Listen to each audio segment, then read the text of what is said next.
వార్త చదువుతుంది ప్రవీణాబాయ్. మనం ఇప్పుడు నిజాంపేట్ శ్రీ ఆంజనేయ స్వామి ఆలయ వద్ద ఉన్నాం.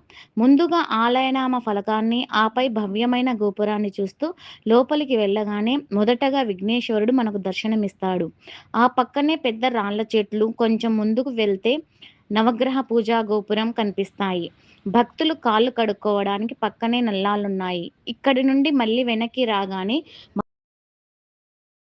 స్వామి కనిపిస్తారు. స్వామివారికి ప్రదక్షిణ చేస్తూ ముందుకు సాగితే ఆలయ అర్చన టోకెన్ కౌంటర్, దాని పక్కనే సీతారాముల వారి ఆలయం కనిపిస్తాయి. అలానే ముందుకు వెళ్తుంటే ఆ పరమశివుడు కొలువై ఉన్నాడు.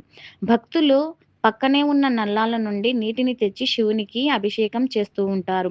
ఇంకొంచెం ముందుకు వెళ్ళగానే ప్రదక్షిణలు చేసే మరో పెద్ద రాళ్ళ చెట్టు, దాని పక్కనే ఎన్నో ఏళ్ల నాటి పవిత్రమైన నాగమయ్య పుట్ట, పెద్ద రాతి నాగదేవత విగ్రహం కనిపిస్తాయి. చివరగా భక్తుల కష్టాలు తీర్చే ఆంజనేయ స్వామి వారి దివ్య దర్శనంతో ఈ యాత్ర ముగుస్తుంది.